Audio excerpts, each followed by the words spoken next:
Okay, good evening, everyone. Hello to everyone in the room. Thank you for joining us in person, and thank you to everyone joining us online via our live stream at live.brynathyn.edu. My name is Amanda, and I am the Alumni Relations Manager here at Bryn Athyn College, and it is my pleasure to introduce Michelle Bedford, tonight's featured speaker. Michelle is a graduating senior this year, and she's the recipient of the Bryn Athyn College Alumni Association Innovation and Leadership Award. And for her project this year, she will be doing 2 presentations. This is her second of 2. The first was on student athletics. So Michelle, would you come up and talk about study abroad?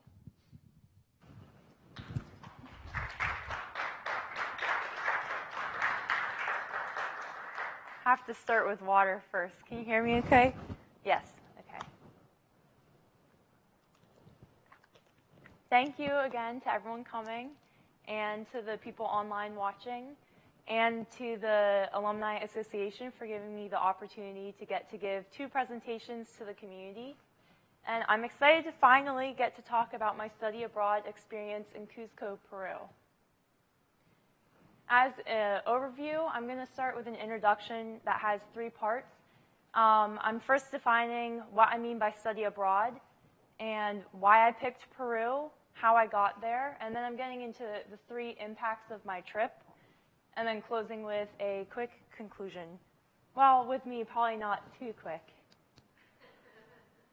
Typically, when people talk about study abroad, you imagine a student being in a different classroom, probably getting credits. That was not my experience. So when I say study abroad, it wasn't within a classroom in that regard. But for me, it was study abroad by learning about the education or the culture or the language in Peru. So when I say study abroad, it's not your typical study abroad. When I was studying abroad, I learned about intercultural competency skills, and that's a mutual transference between 2 people who are unlike or dissimilar, learning about different values between the 2 of them.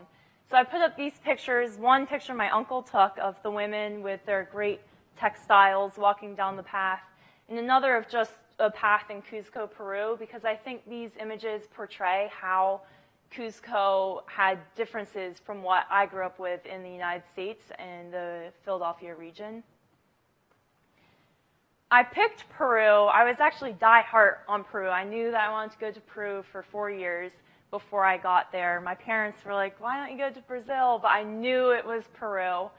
And I felt deeply in my heart that I wanted to go to Peru. Maybe it was the textiles. I loved the colorful weavings that Peru seemed to have and all of South America has. But I think part of the reason, or maybe the main reason, was that I believed people had a connection to the land still, and that this connection to the land of Peru was a historic thing that was deeply rooted into the culture of the Incans, which lived not just in Peru, but in the other countries in South America. And I think as a human society major at Bryn Athyn College, this interest for me connected into Peru in a wonderful way. I didn't plan that out. It just worked. Even for my senior capstone, which I just finished about 2 weeks ago, I was talking about the connection between people and the land. And I think this keeps coming up for me again and again in my life. So I picked Peru for many reasons, but one of them was being the idea that people were connected to the land still. And when I got there, that reason seemed to ring true. So here's a picture of me looking at the land in Peru. I had just been touring around agricultural fields where I could see that people had been growing crops in the land, and I think I was just taking in the scenery. The mountains in Peru felt very sacred to me and special, so I was totally soaking in and loving the mountains. And the third piece of my introduction is how I got to Peru. This picture is not a picture of me, it's a picture of my sister and her friend with Laura Nash. I don't have a picture with Laura Nash yet. I'll have to get one at graduation, check that off my list. But I could not have gotten to Peru without Laura Nash. I set up weekly meetings with her, and I planned out how to get to Peru, because Bryn Athyn College has study abroad options for its students. But for people like me who are die set on going to Peru, we don't have a program placement with Peru. So I had to go and make it my own thing. So it took my own determination, and I was very self-driven about it, but it wouldn't feel right to say that it was all my trip and I did this without giving thanks to the many people that helped me get there, and one of them being Laura Nash. So she's a superstar. Now into the bulk of my presentation, which I'm looking forward to sharing with you guys. The number one thing that impacted me with my trip was getting to volunteer with kids there. I was in Peru for 6 weeks, but 5 of the 6 weeks I was volunteering with children. And then, so that's the far picture with the girl kissing my cheek. And then the middle picture, a familiar poncho, is shown in that picture, but I was impacted by the land and the culture and the place itself. And the final, third impact for me was trekking. So I'll get into each of those. I worked with children for 5 of the 6 weeks, like I said. I worked with girls that were from the age of 8 to 12 in a rural part of Cusco. It's called Saya. I took a bus for 45 minutes through the town, and I had to figure out what they were saying to get off at the right stop. It was crazy, but really fun, and I wouldn't have known it at the time, but when I later read the program placement for the kids that I worked with, they were all girls that came from troubled backgrounds, maybe broken up families, not a lot of finances. But these girls really touched my heart, and they were incredibly kind and sweet and loving girls, which I'll talk about more with the slides to come. But some of the things we did together were art projects. So you'll see I made mandalas with all the girls. One second.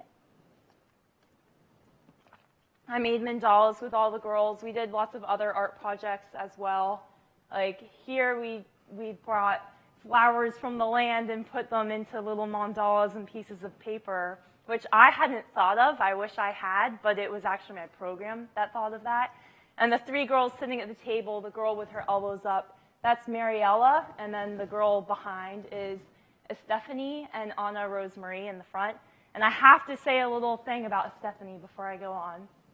This girl, I had a lot of names I had to memorize, and it was hard for me to memorize, but this girl, I remembered her name immediately, because she would always come to me, and she had a little Tupperware full of potatoes, and she'd come and be like, Profa, Profa, and I'd sit next to her and eat these little potatoes with her, feeling a little guilty, like, is this the girl's lunch?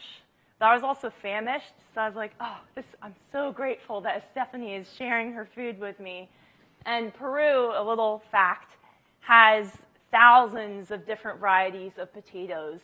So it was amazing to just open a little Tupperware, and there's like, every potato is different, and each day they're different. And I think the biggest impact of getting to know the girls in Peru was that they had no walls. So the first day I arrived, I was nervous. I was like, all right, these girls don't know any English. The professors there don't know any English. My knowledge of Spanish, minimal. I can do the basic conversation, but beyond that, it gets a little challenging.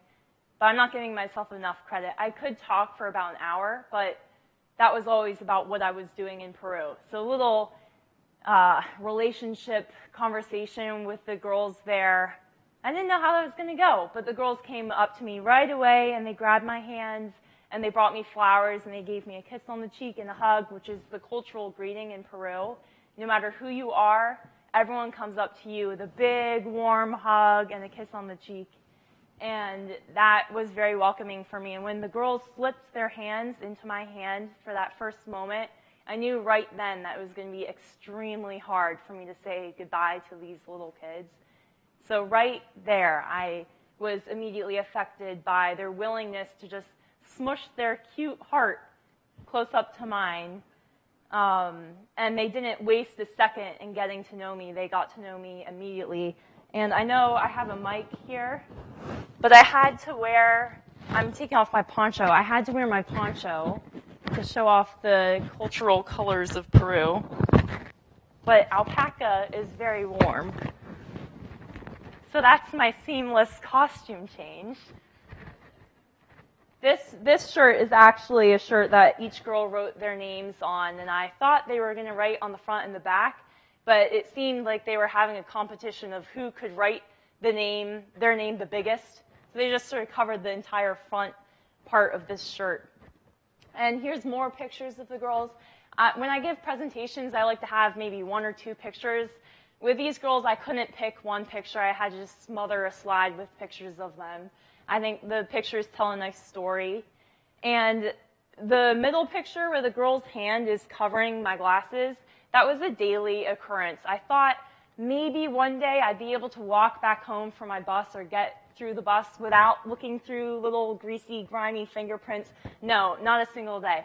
I always had to look through these fingerprints. So when I had to say goodbye to these girls, I definitely cried. I'm terrible with goodbyes, and I loved each of these kids so deeply. And I wrote a poem in my journal thinking about what my experience was like getting to play and know these girls. So I wrote, sticky fingerprints on my glasses, fingers curling in mine, mischievous smiles, laughter unsuppressible, twinkling joy-filled eyes, hearts smushing their way into mine. Flowers, hugs, and kisses. Los quiero, mis niñas, which means I love you, my girls. And I forgot to mention that the program I was working for, which was the after-school program, it was an empowerment program, just before I move on to the next slide. So experiencing the place was my next impact of my trip in Peru. Everything seemed to be about the heart. So the girls, with their willingness to have no barrier between their connection with me, even though volunteers come and go for them all the time, they were just so willing to be there and present. Experiencing the land itself was also a heart thing for me. I love mountains, and the whole valleys and mountains seemed like a sacred place to me. And as a human society major, again, I really appreciate history. I love culture, and I love society. I love that the word human society plants society into that major. And in Peru, I found that the culture there was extremely lush. The history and the language and the art just seemed vibrant and colorful and full of heart. And when you look at their stonework from the Inca period, you can't tell in this picture because I zoomed it in to show the amazing stonework. If you look closely, you can actually find that big stone that I'm standing in front of in the wall. It's on, I gotta think about from your vision. On the left, in front of the 2 people walking in the distance, that's the stone that I'm standing in front of. And the Incans would make stone structures like this that were actually in the shape of an animal. So there's one place called Ollantaytambo, and it's in the shape of a llama. And this stone structure, or whole city, has an intricate way of connecting with the land. When the sun rises in the valley on the winter solstice, the sun goes through, the first moment that the sun touches through the valley, the sunlight goes across to Ollantaytambo, and Ollantaytambo is in the shape of a llama, and the sunlight hits the llama's eye. This is amazing to me, and these are people from thousands of years ago, or 1,000 years. I can't remember now. It's been a year and a half ago, but a long time ago, and they had this type of knowledge or intricate knowledge of their land, and that amazed me. And I was thinking about how there's the new church teaching about how God is able to connect with anyone, no matter what their religion is, and how the Incans had this amazing religion that connected deeply with the land in Peru, and God was able to come to them through that, which is a different way than how we experience things in the United States, probably, but they had that there. So I wrote a poem about the experience of seeing these giant stone walls and thinking about the stonemasons that I will never know, but they certainly left their mark for millions of people to enjoy. So I wrote, giant stone walls remaining, moon phases, rainy seasons, names I do not know, insignificant like me, yet making something lasting, and I am humbled. So the third piece of the impacts for me in Peru is trekking. Like I said, I really enjoy being outside and connecting with the environment there. I especially like mountains. And when I walked, I did 2 different trekking experiences, but I'm focusing on one in general.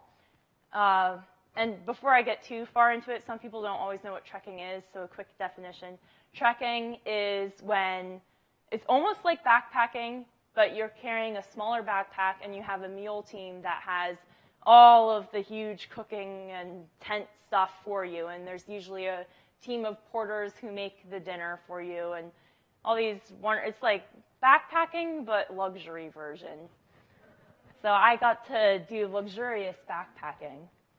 But I loved getting to trek through the glacier peaks in Peru. I felt like these ancient mountains had a story to tell, and they had been there for eons. And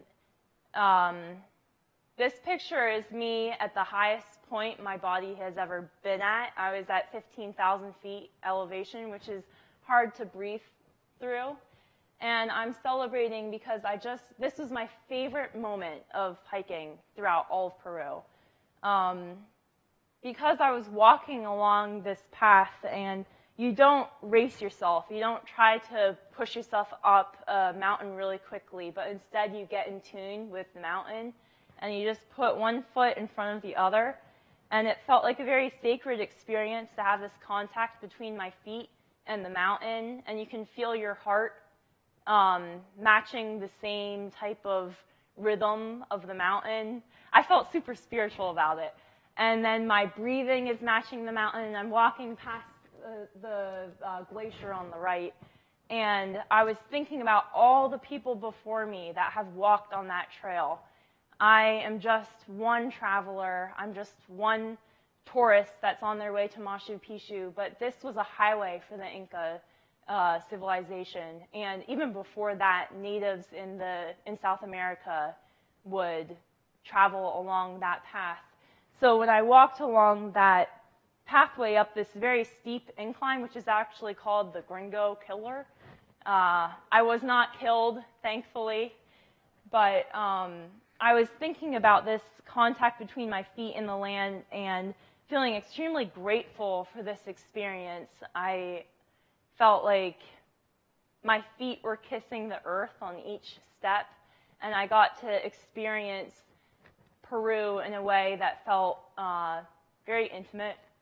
And I wrote a poem about it, but I decided that it was a poem about a different trek, so I didn't put it into this, but that sensory imagery that I was just describing is pretty much what I was trying to talk about.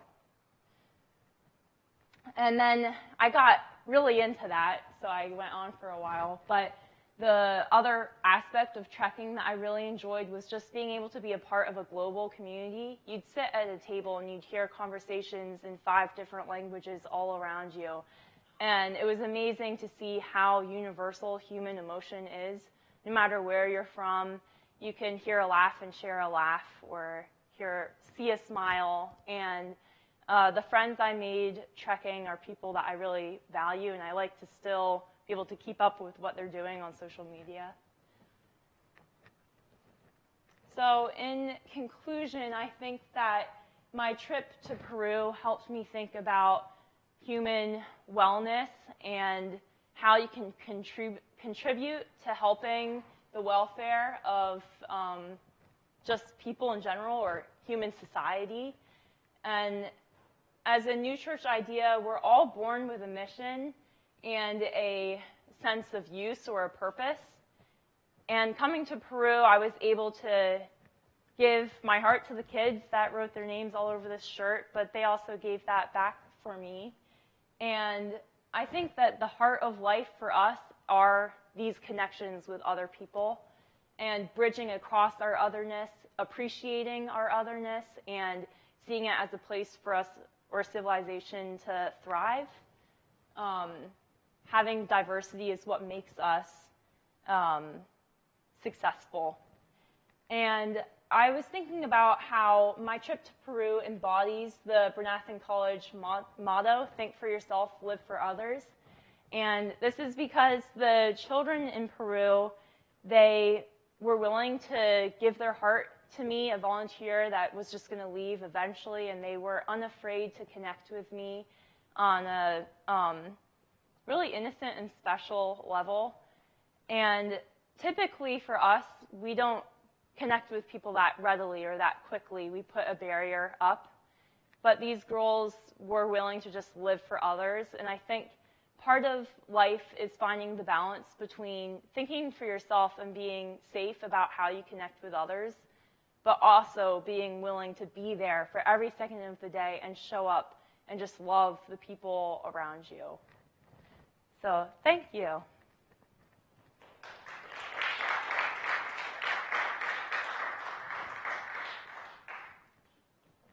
Couple minutes for questions, if anybody has a question.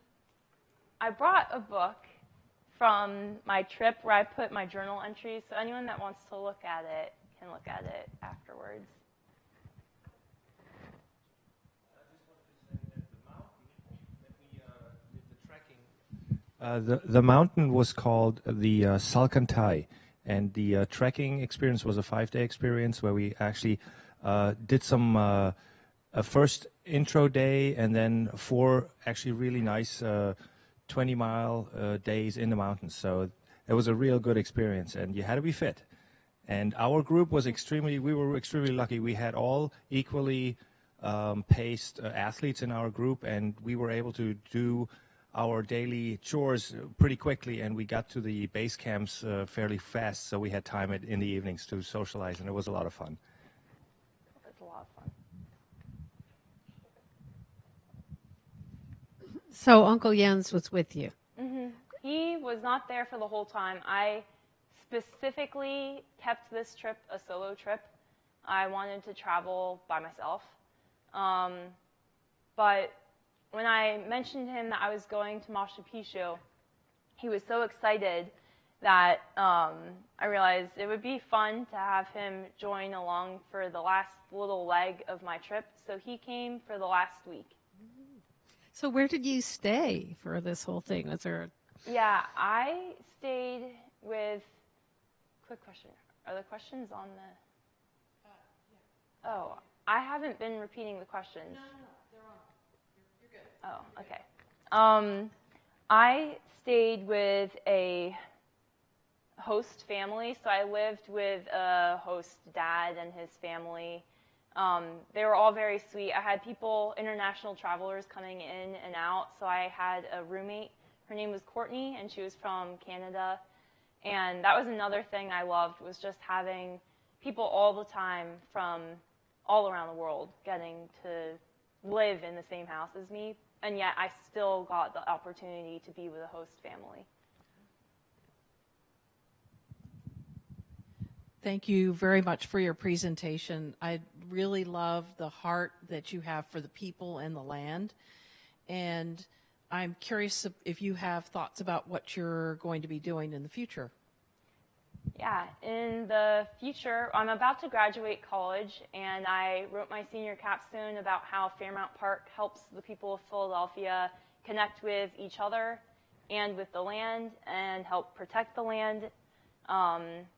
But maybe we have to do a few renovations on Fairmount Park to help bolster this whole thing up. So I'd be interested to be a part of urban park planning or community development. On other vacations I've had with my family, going deep into the mountains and coming back and seeing trash floating around a parking space just was a heavy pull on my heart, and I felt depressed to think that other people didn't get to experience this amazing mountain scenery that I had just experienced. So I'd like to dedicate myself to getting other people to get to have a small little glimpse of that type of thing.